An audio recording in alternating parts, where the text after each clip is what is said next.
Vote no!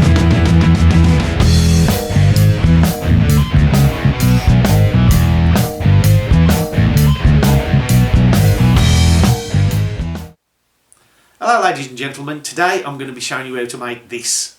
This is a beer kit, and if you're interested in beer, it's a good place to start. Now, here at Darkstar Natural Products, we're not just interested in selling natural products and making them through our website and all the rest of the stuff that we do. We're also interested in showing people recipes, beer, stuff like that, where you can become a bit more self-sufficient and cut down on costs. So why should you make your own beer? Well, cost for starters. Number two, you know what's in it. And number three, quality. Just the other day, I went out for the first time in about 3.5 years and paid £5.50 for a pint of Italian lager that's brewed in Wolverhampton. So it's not even Italian, it's just beer that's brewed here, that's palmed off as Italian.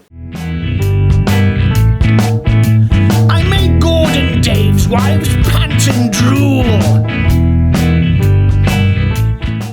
Now if you brew your own beer, at least you know you'll be getting an actual recipe that is actually from the country it's supposed to be. Now as far as cost is concerned, this, you would normally add a kilogram of sugar, that would be it. It's $14.99 for the kit, you can see that, that's it. By the time you've brewed it in the simplest manner possible, you'll be looking at 50 pence a pint, maximum. You'll also be able to reuse bottles that you would normally throw into recycling that would then be crushed up to be turned into other bottles. So you'll be saving there as well. We'll take the tanks of the walls. We'll break up the broomies. The West down the hill. You know what's in it. Now legally, there's no requirement on alcoholic beverage manufacturers to declare what's in their beer, wine, spirit, right? So you don't know what they're putting in there, but you can take it from me as an ex-professional brewer that they're putting stuff in there that you wouldn't normally want to drink. Theatrical nonsense, election campaigns, and all of the parties that sounding the same. The reason for which. And then there's the quality. Once you've done this and you've mastered it, your friends will not know the difference between stuff you've bought in the shop in a can and stuff you're brewing. So I'll take you through the process. The only difference is I will be using malt extract. You'll see that in the coming video. I won't be using an extra kilogram of sugar. The reason I'm using malt extract is because somebody gave it to me and I don't want to waste it. It's something that somebody else didn't want to use. So I'll see you in the kitchen. Knob! We'll fit you like a glove. So vote no! Vote none of the above. Vote for the knob party. None of the above. Get me into the trousers of Parliament. The world's great.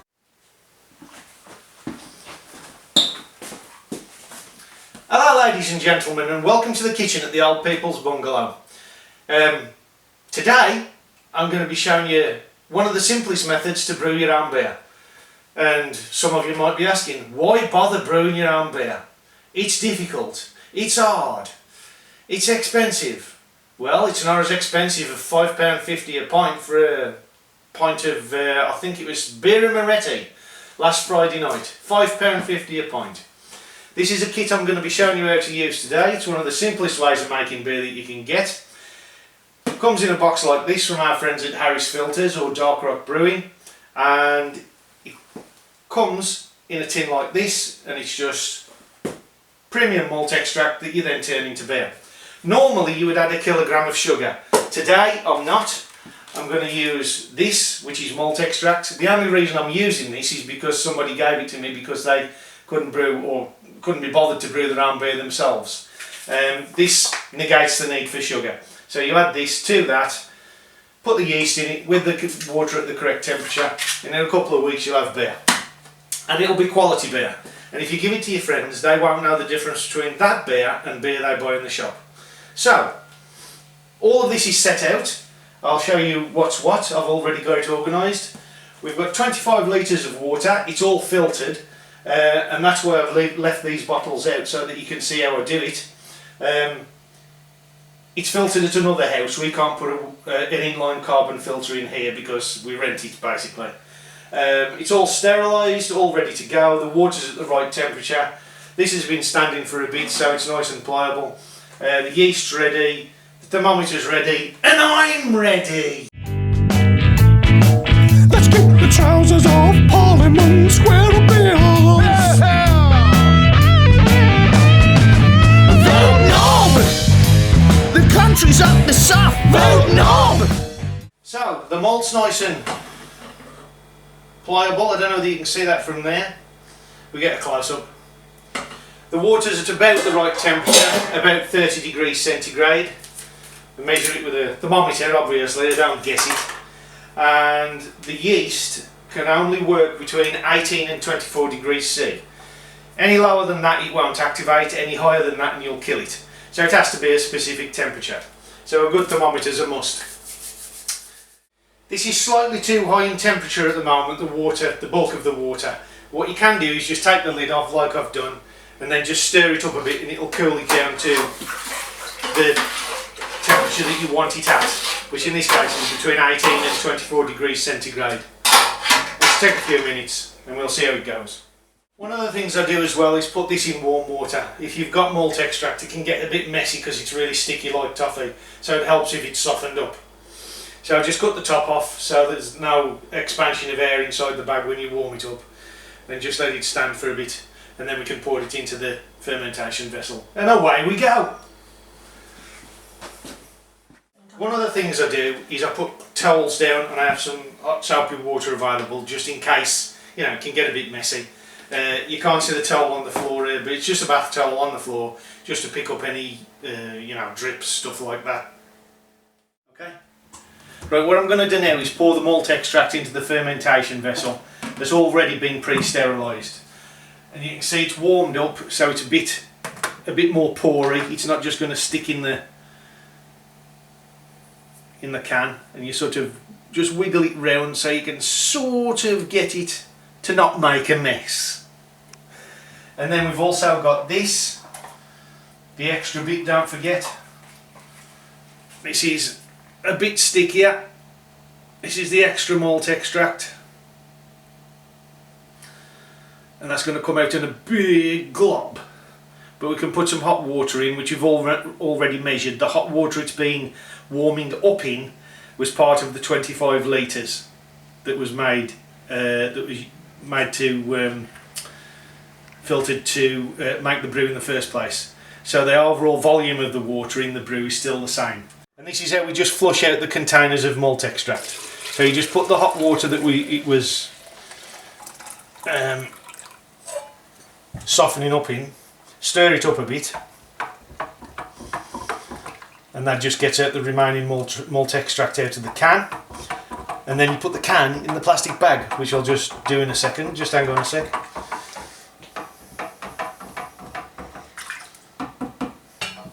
And as you can see on the tabletop as well, we've got tea towels. That's just to prevent slipping, stuff like that. That's a bit hot on my donnies, on my hands. So you just need to slop that about a bit.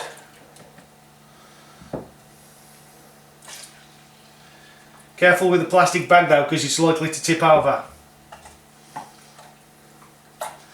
Just give that a swirl round.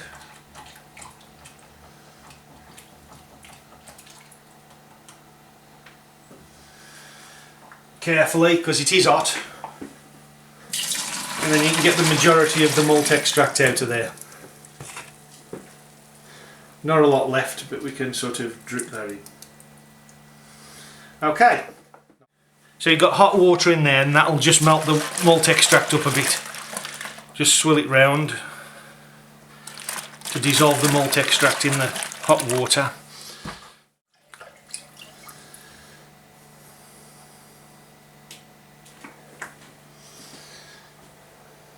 Right, we'll just take the temperature of this water. This is the remainder of the water that's got to go into the brew. and it needs to be between 18 and 24 degrees C, and at the moment you can see it's slightly over. As we pour it into the fermenting vessel, it will lose a bit of temperature, so it should be okay, but we can test it once it's mixed up. We need to mix up the malt extract. So that's about 30.5 degrees C at the moment. We just lift that off the cooker.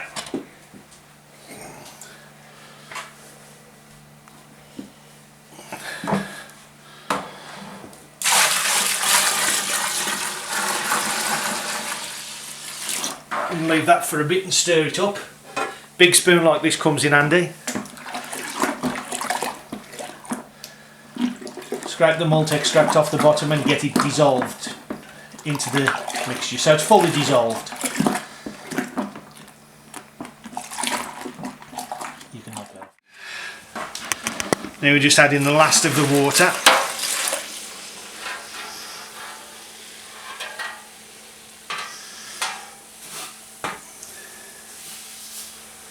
If we give that a final stir, and just check the temperature before we put the yeast in. Now you can rehydrate the yeast, that's what professional brewers do before they add it, but this you can just sprinkle it on the top and it'll just go by itself.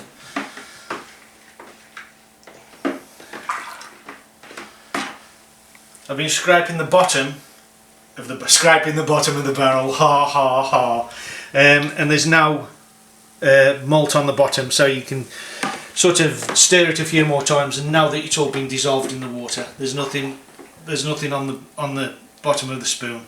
No solid or gooey malt extract. There you go. So that's ready to go now. We'll just check the temperature. Knock it off. Okay, and this is where I put it, somewhere in the living room where it can be at about room temperature to ferment. Now I might have made a few cock-ups earlier in the video. The fermentation temperature of this yeast is 18 to 24 degrees C. At the moment, this is at about 31 degrees C, so I'm not going to do it. And between me and my helmet, we'll leave the temperature here.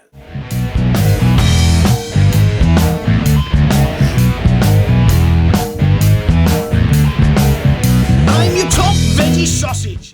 Okay, we're here. We're just going to check the temperature before we add the yeast. So, got a nice little thermometer here.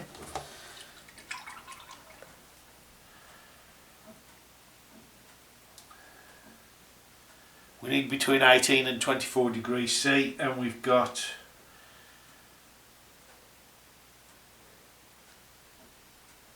19. So that'll do. That stood overnight and got towards the temperature we require. You shake the yeast to the bottom of the packet. Cut the top off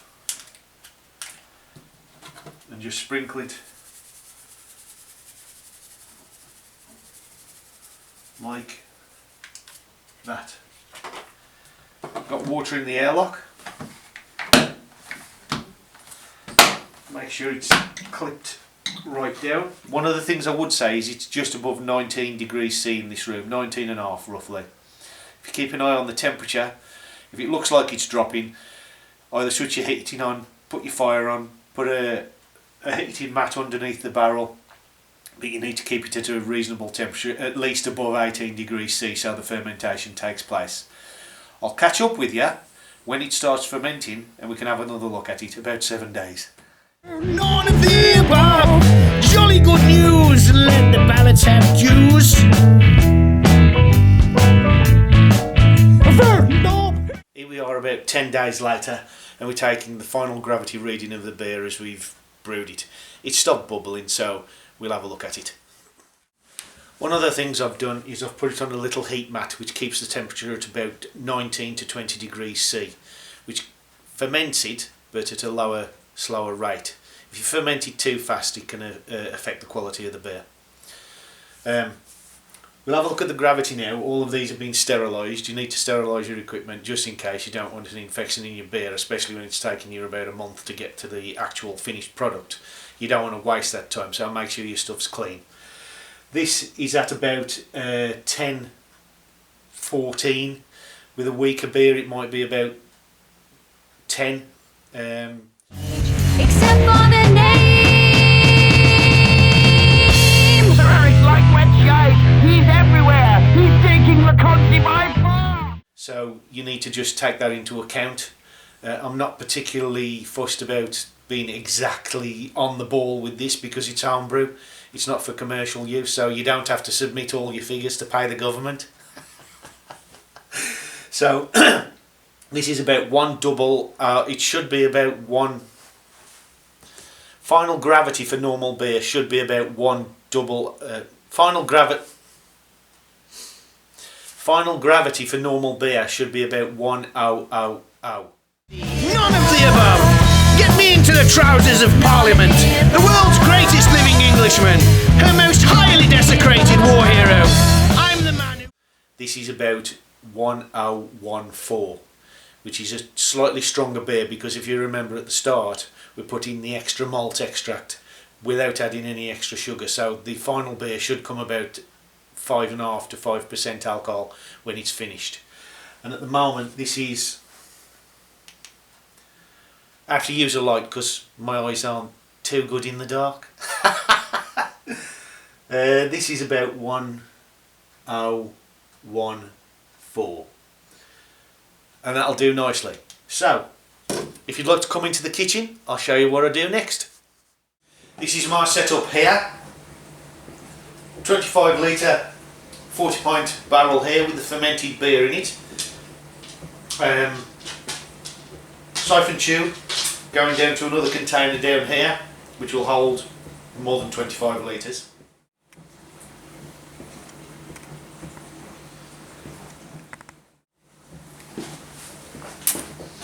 And this is how we prime the siphon.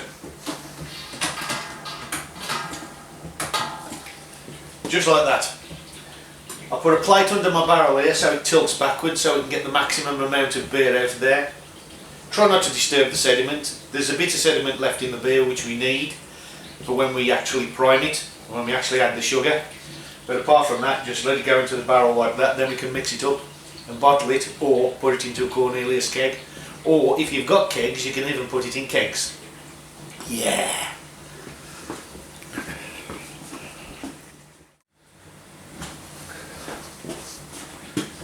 Or even casks.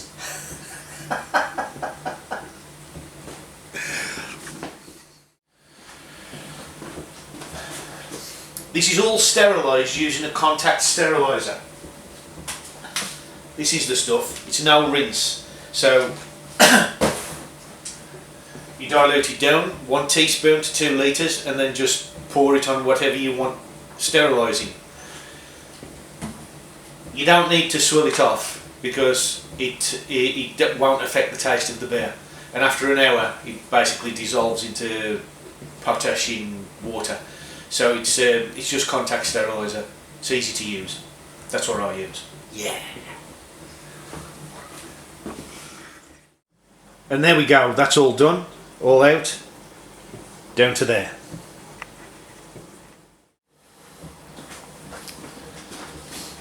That's it, the beer's all in there, but I've got to go and pick my lad up from jiu-jitsu. I would have gone myself, but I've been showing you lot how to make this beer.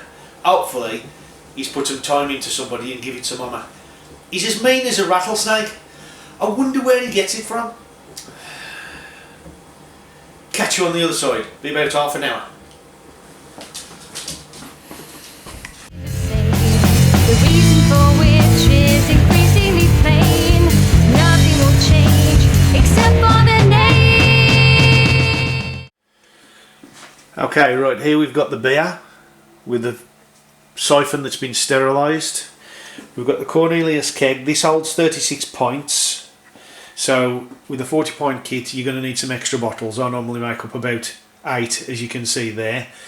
I'm a big fan of reuse rather than recycling, which is why you can see some of my favourite beers there. They've all been sterilised using the no rinse steriliser from Harris, and so is that. So we'll get going now, and I'll meet you on the other side.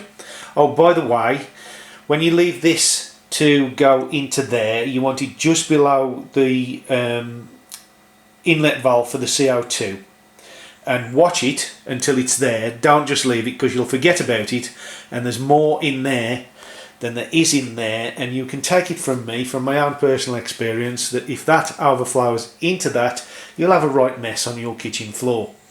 So I'll see you in a bit. There we go, it's siphoning in nicely. There's my old brewery, Dog Breath Brewery Limited. Nice. Oh, and I forgot to say, we've got 40 pints here, and on the back of the instructions there, it recommends half a level teaspoon of sugar per pint. So we put 80 grams of sugar in there and then stir it up. Then you know that your beer is primed for its secondary fermentation in the keg, sorry, not the cask, in the keg, and also in the bottles. I also like to use the sugar in the entire batch of beer for the secondary fermentation, rather than put the CO2 in from the outside, extraneous CO2, because it costs a lot of money to buy the CO2 in the cylinders and then put it in. If you do the secondary fermentation by adding the sugar, then it generates its own CO2 and it's a better beer, in my opinion. Right, this is the Cornelius keg, or Corny keg as they're called. It's on the heating pad, the same as when the beer was fermenting. And although it will generate its own CO2, this is a CO2 cylinder, I don't leave it there. I just put enough in there to just cover the top of the beer, because it's sterile. So you just have to keep your eye on that gauge there. They're about 20 quid, I think. So I don't actually pressurise it using the CO2, but I do just put a sterile layer on top of the beer. So it goes from about, I don't know whether you can see that, it goes from about 20 to 23, 25, something like that. But you have to be careful. You don't want too much pressure in there. It starts off at 20 when you put the actual gauge on there. So not from 0, from 20. Here we are, ready for the next bit. This is the bottling machine. These bottles have already been sterilised, and I shall be using a funnel and a jug to put the beer from here into there. There's the caps in some steriliser solution. It's reused from these bottles as I've emptied them out from the steriliser solution. So I try to waste as little as possible. So here we go, and I'll just set the camera up so you can see what I'm doing. And here we go with bottling. I just use a jug. You can use a siphon if you want, but it's just quicker with a jug, for me anyway. Just use a cloth just to wipe the bottom. So here we go.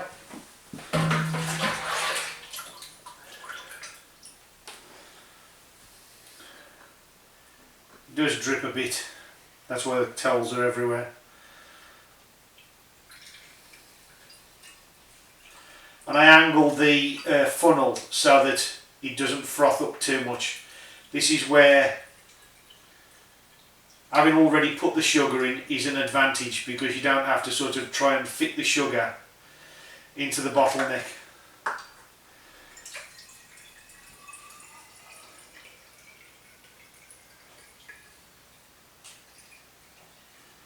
So I try to get it to run down the side of the bottle, and then it doesn't froth too much.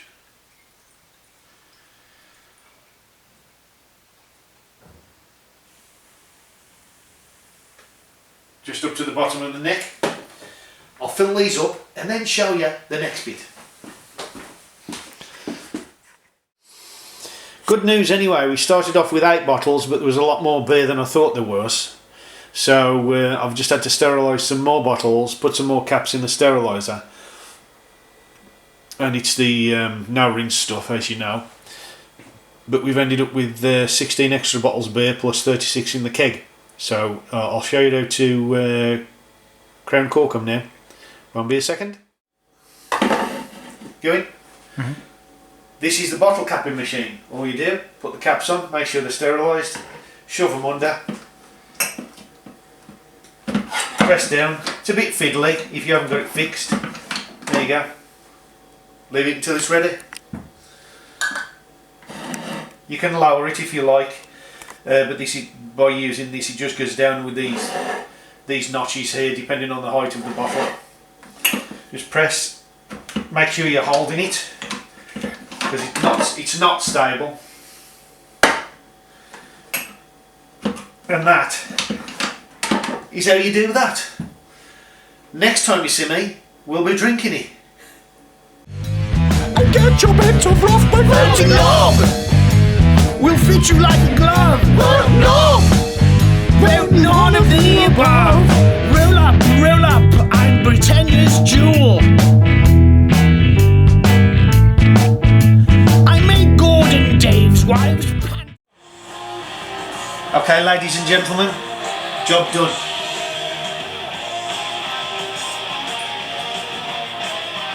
That's it. End of. Doing a keg. Come down there, madam. This keg here, you need a pressure gauge and the relevant pipes. This bar's been built by a mate of mine, and it just goes through a normal tap. One of the things I will say is that if you carbonate your beer from the inside rather than carbonate it from the outside with one of these, it's better beer, and you'll get through tons of these just keeping it pressurised. So there's my few tips for you. Nice. Ain't good well, what's looking there? Let the parties begin and the bandwagons roll. Watch the framing and everything else. Unless it's emergency, don't interrupt. Hello, ladies and gentlemen. For fuck's sake. Let's look at cost. Right, I went out the other night for the first time in about 3.5 years, and was charged £5.50 for a pint of Italian lager that's almost certainly made in Wolverhampton. I can't tell you exactly. It's in this country for definite, but without looking at the cans and stuff, that's bollocks. Right. My adult life anyway. My dad was brewing beer when I was a kid. My granddad brewed beer. Fuck's sake. If you're interested in brewing beer, like I am, then if you're interested, fuck's sake, take 2. None of the above, vote no!